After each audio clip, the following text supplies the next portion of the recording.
ঢাকা শহরে কালকে গ্রাম থেকে আসবেন, আজকেই ঢাকা শহরে একটা রিক্সা নিয়ে নেমে যাবেন, এটা কি শৃঙ্খলার মধ্যে পড়তে পারে?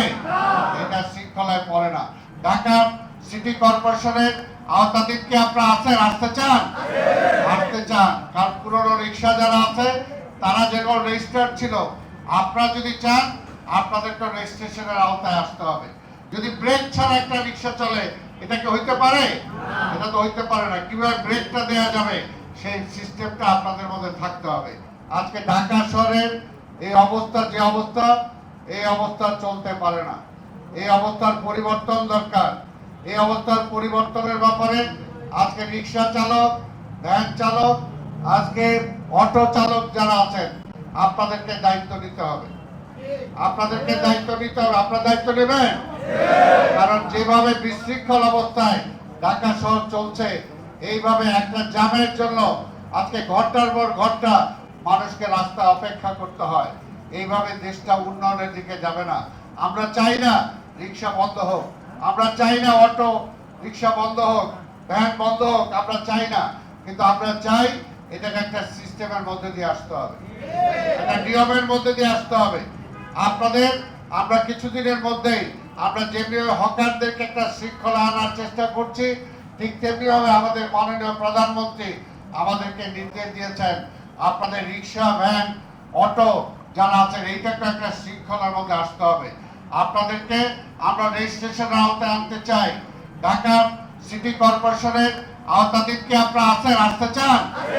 আসতে চান? কারণ পুরনো রিক্সা যারা আছে তারা যেগুলো রেজিস্টার্ড ছিল, আপনারা যদি চান আপনাদেরকে রেজিস্ট্রেশনের আওতায় আসতে হবে। ঢাকা শহরে কালকে গ্রাম থেকে আসবেন, আজকেই ঢাকা শহরে একটা রিক্সা নিয়ে নেমে যাবেন, এটা কি শৃঙ্খলার মধ্যে পড়তে পারে? এটা শৃঙ্খলায় পড়ে না।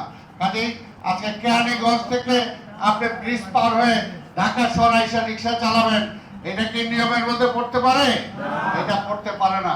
আজকে নরসিংদী থেকে, আজকে গাজীপুর থেকে, আজকে ইভেন উত্তর সিটি কর্পোরেশন আজকে আলাদা হয়ে গেছে।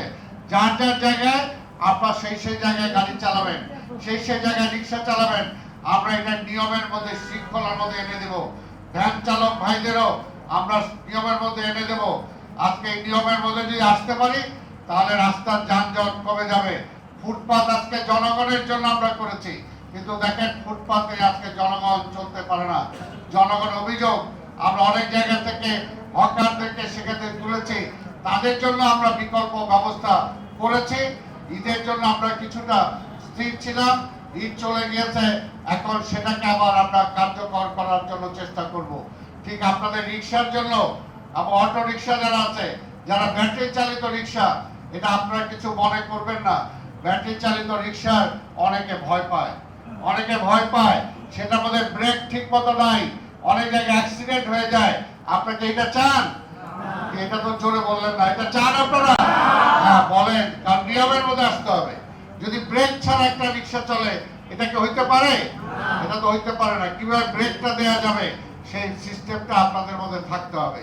আপনারা চালান। আমরা তো বলছি, আমাদের মাননীয় প্রধানমন্ত্রী অনেক মানবিক, তিনি বারবার বলেন